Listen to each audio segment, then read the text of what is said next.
This is your typical boy starts building battery, boy encounters difficulty, boy watches average Joe video and changes design story. You've probably heard many like it before.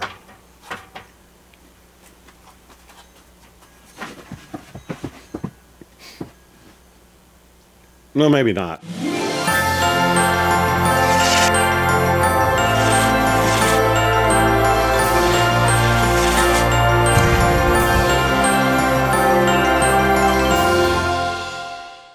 Hi, welcome to Spader Christmas. Alright, so I was planning to just kind of leisurely walk through the design and show, like a build montage. There will be some of that. I did get one of the cell packs assembled, completely as a kind of a proof of concept, and did a capacity check on it. Thought everything was good. So I started on the second one.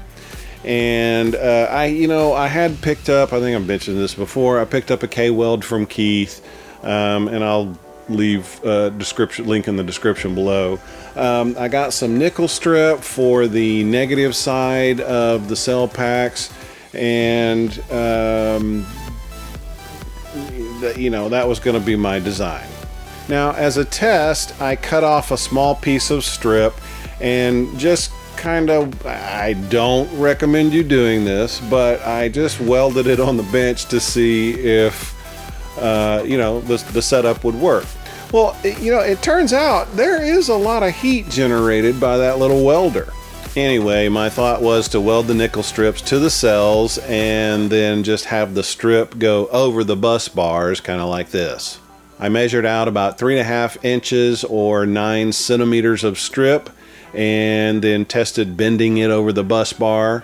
I cut out 20 strips the same length and then pre-bent them near the bend at the end so they'd be fairly consistent all the way down the bus bar.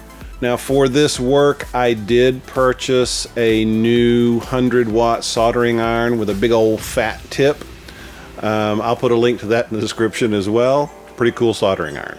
I did leave a little strip bowed up in the center so that would give me enough slack to tuck the strip down a little if I needed to.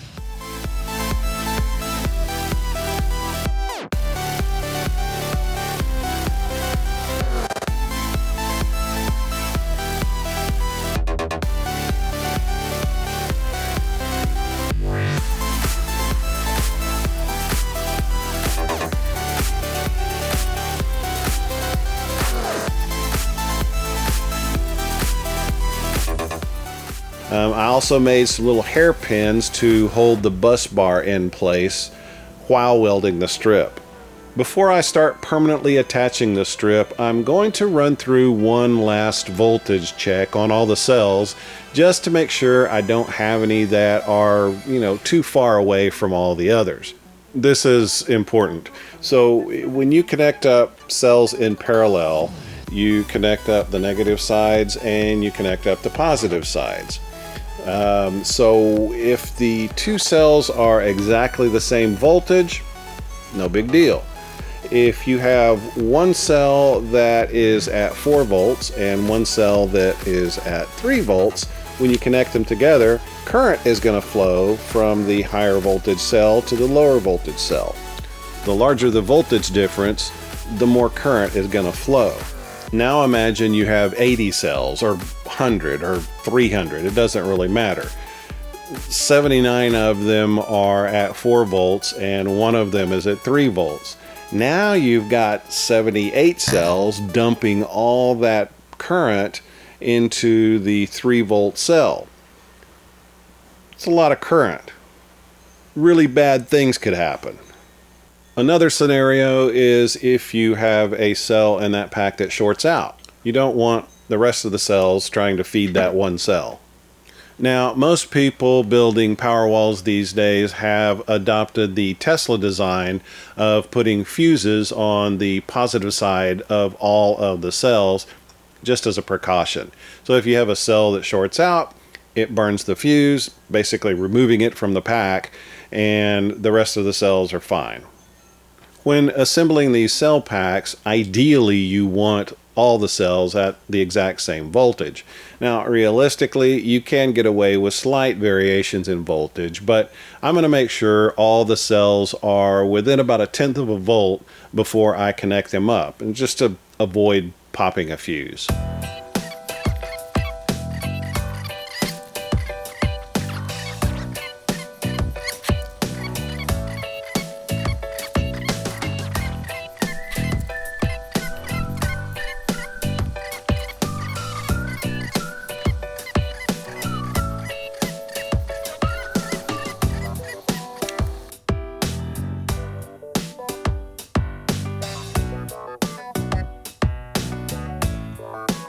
I do have a few cells slightly over 4.2 volts, so I'm going to drain off a little energy from each of those a little bit later, but I don't have any that are below 4.1 volts that might need replacing.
I thought the lead acid batteries would be able to handle the current required for the welder, but it didn't seem to work out. I tried them in series to get higher voltage. I tried them in parallel to hopefully share some of the load. Very quickly they just seemed to run down, so they really could not handle the current required to do the welding. I decided to try some headway batteries. They have a lot higher current draw. Those are the ones available from Battery Hookup, and they are a lot larger than the 18650s. Well, here's one right here. You have no idea the amount of time it took me to do that. I had 4 headway batteries. I tried them both in a 4S configuration and a 2S 2P configuration. Similar results in both cases. They just couldn't deliver the current needed to weld the nickel strip like I wanted. So I ordered a LiPo pack recommended by the K-Weld website. And then while waiting for that to come in, I watched some of Average Joe's early videos about his build, and then I also emailed him about the one that I built and showed in my last video. Through all of that, I decided to go with his design for the remaining cell packs. Now, several reasons for that. The first one was replacing a cell. I've been doing some testing with some cells, and replacing a cell is a distinct possibility. Now, if you're using these little holders, you're basically going to have to break them to get the cell out, and that wasn't super attractive to me. A second positive is there is a little bit more room in between the cells. This is Texas. It gets hot more air between the cells is probably a good thing. And there's a third reason I'll show you in just a minute. So the first task was to procure some Schedule 80 PVC. Schedule 80 is thicker walled than Schedule 40 or Schedule 20. It has about an 18 millimeter diameter or inside diameter, so it holds 18650s really well. And I found some at my local home improvement warehouse. The only saw that I have that I thought might work with this is a table saw. Now, I do have an 80 tooth blade for this, which cuts through PVC and acrylic really well. So I changed out the standard blade for this one.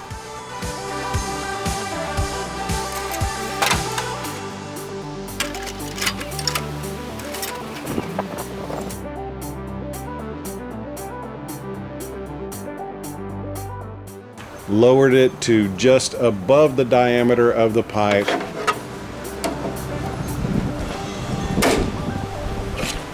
And set the fence to about 3/8 of an inch or about 10 millimeters.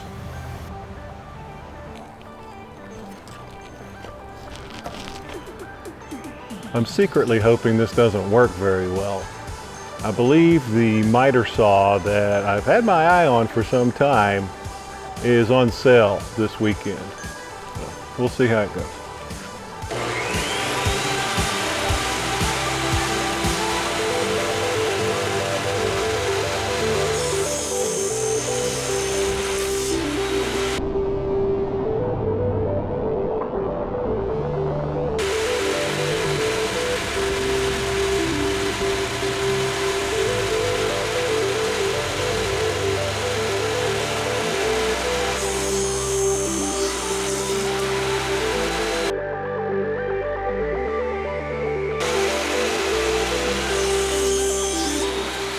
So the table saw just wasn't getting the job done. I think once the piece was cut, the blade just ejected it out the back, kind of kissed it on the way out with the teeth, and really just gnarled them all up. So that, in my mind anyway, justified purchasing a new saw for this task, which is really kind of the third reason I went with this design. And see how I did that? Back to my home improvement warehouse. Say hello to my new DeWalt DW715 15 amp 12 inch single bevel compound miter saw. It has an adjustable stainless steel miter detent plate with 11 positive stops that delivers repeatable accuracy and workside durability. It has a 0 to 50 degree left and right miter capacity for greater versatility. A cam lock miter handle with miter detent override delivers quick, accurate miter angles. It has hardened steel bevel stops at 0, 33.9, 45, and 48 degrees. The DW715 is lightweight with a built-in carry handle for easy portability. Standard equipment includes a carbide blade, extension kit, dust bag, and a blade wrench. No, DeWalt is not a sponsor of this video, but they should be.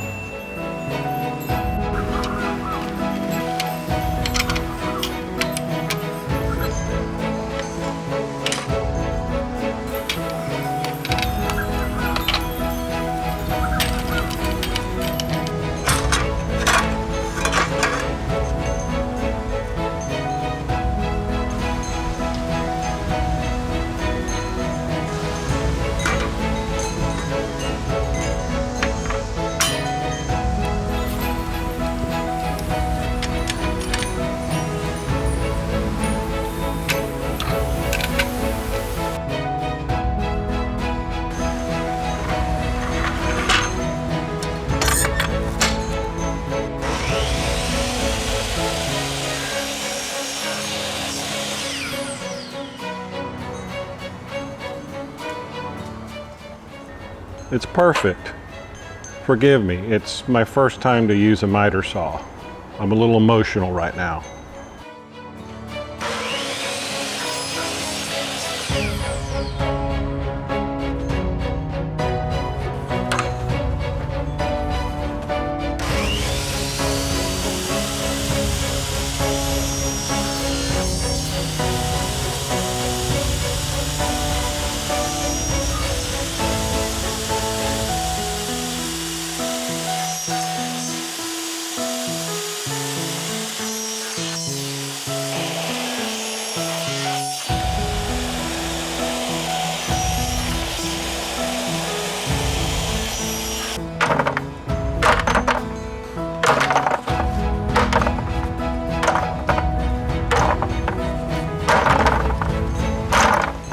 Okay, that worked out great. However,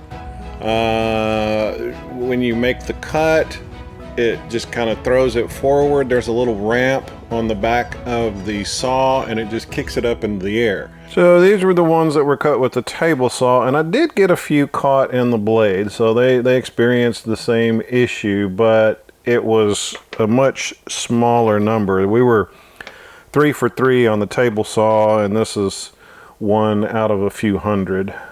So I needed some kind of solution to grab all those things so that I didn't have to go running around the yard hunting for them. So I did get this tarp from Academy, and so I will put that on the ground so that I can catch all the shavings. And then I got this Magellan Outdoors screen house that I'll get inside, and if any of them are kicked up in the air, then it should catch them, put them on the tarp, and then I can pick them all up very easily.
I'm just trying to tack these together at this point, so I'm using very little glue, not even a full drop, just enough to kind of stick them together.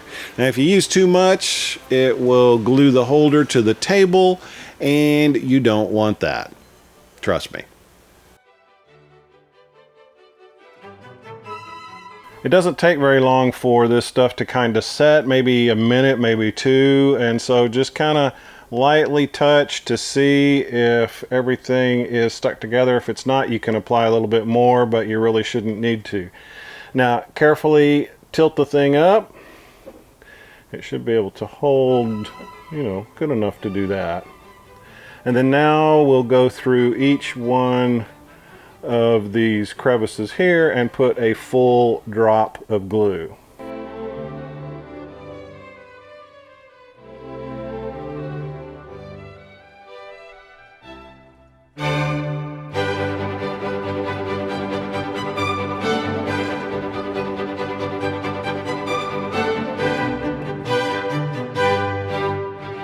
Now that you have a drop in each crevice, let that sit and dry for a while. Since it's more glue, it's probably going to take a little bit longer, maybe give it an hour or so.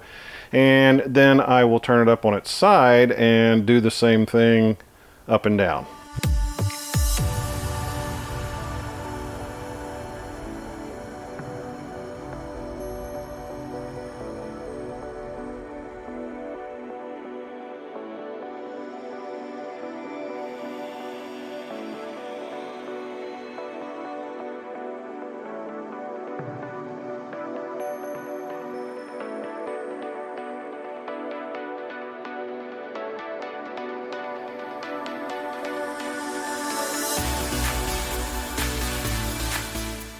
Now that everything has dried, we have a nice sturdy, you know, I'm twisting it, we have a nice sturdy holder.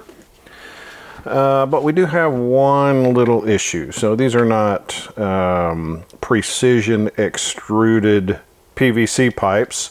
So that one, you know, it's okay. It holds them pretty good. And then we have that where it's a little tight. We have that one where I feel like I would rip the wrapper off if I were to force it down in there. So the inside diameter of these is inconsistent. So we need to make the smaller ones a little bit bigger. Now I'm not going to do this to all of them, just the ones that are a little too tight to put the cells in.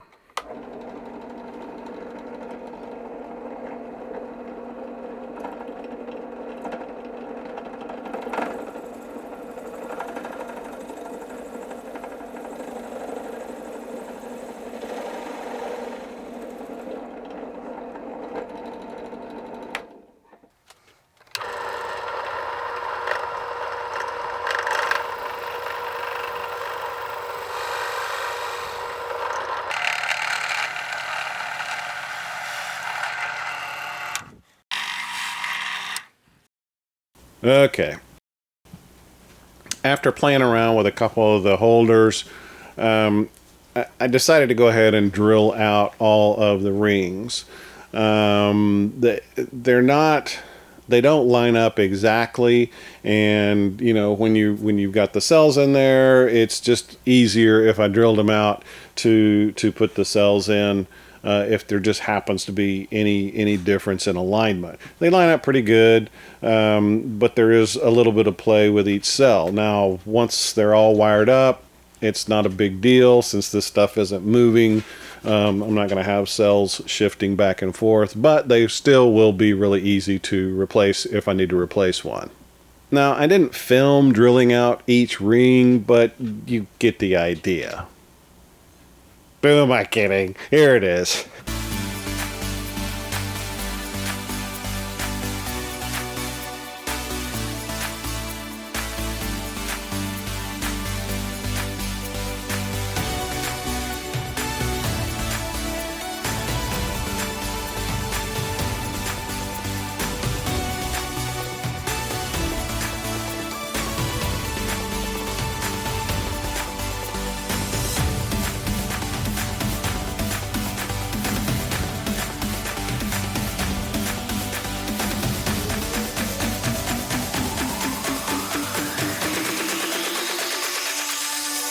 All right, now we're going a little 3D on us. So I've got 2 of these pieces here, and then I've got some stuff in between so that these will be flush on the ends. And I want to put some cross pieces in there, so I got 3/8 inch nylon all thread. And so I will just cut those pieces like I did right here, and then we'll hot glue them in once I've kind of pressed down on them. To cut these little things, you just stick these up here. This piece is one that I measured and cut, and so I'll just use it as a guide. The nice thing about these threaded pieces is you can kind of twist it back and forth to get it as close as you want. And then I'm using these PVC pipe cutters. Let me see if I can show you that on camera. Okay, so there it is there. I just stick the blade under the already cut piece. We bring it down just to where we're kind of captured it. And then I stick the long piece under my arm to hold it. Hold the other piece. And that way you don't cut your fingers off.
I have seen a lot of people go ahead and cut these wires here on the negative side. I don't think it really makes any difference since there's no fuses or anything. We can go ahead and have current flowing, you know, in all these different ways. We're still going to hit the bus bars, that kind of thing. So I'm going to leave these the way they are unless somebody leaves a comment and says, yeah, you need to cut them because of this. I should be able to connect the negative side here or here, and then check the voltage of each individual cell. If I have one that doesn't register, then I'll not have a bad connection here.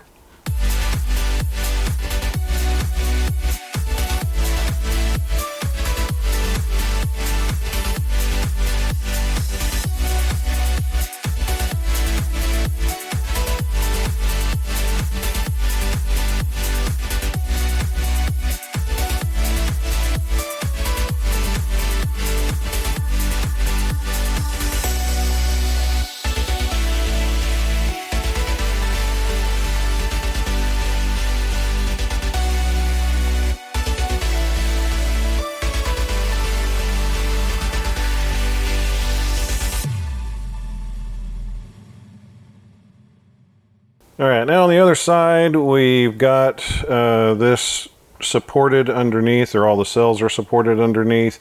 I have gone ahead and tacked this bus bar down with hot glue. And for the positive side, we are going to use these little glass axial fuses. Focus on that. Some people have just used this tinned copper wire. This is 30 gauge.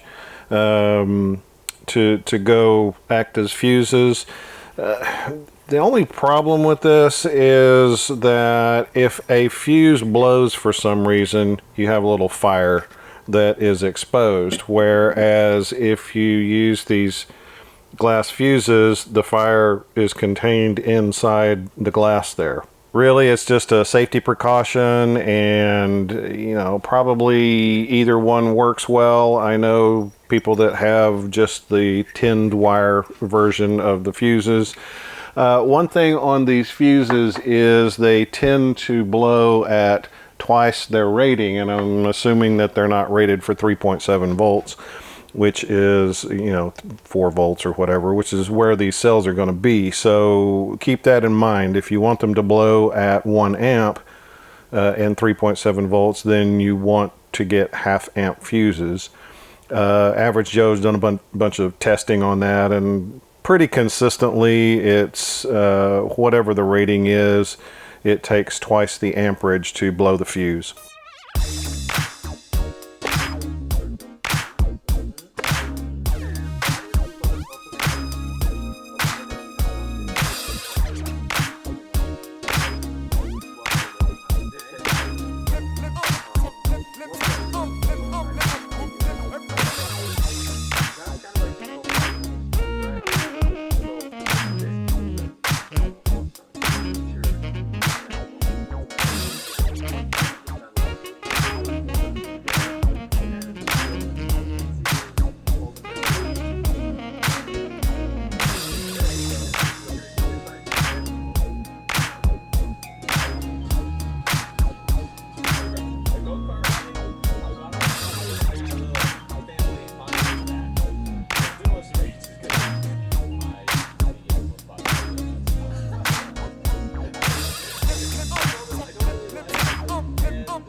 All right, so that's been my journey for about the last month.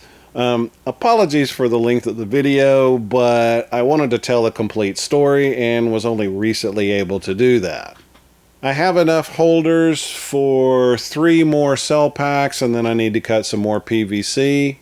So this is the battery, the LiPo pack that I got to hook up to the K-weld.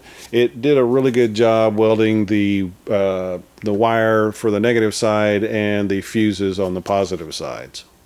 Please check the description of this video for links to stuff and other helpful information.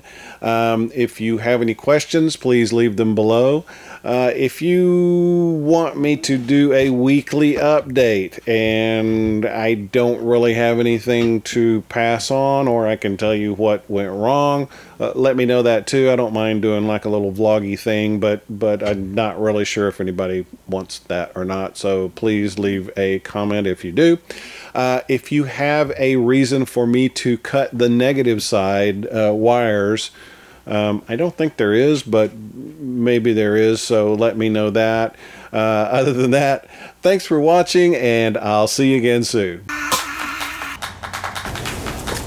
Now, I shot an email. So I got 6 of these, and so I got 5 of these when I started relaxing a little bit, and then BAM!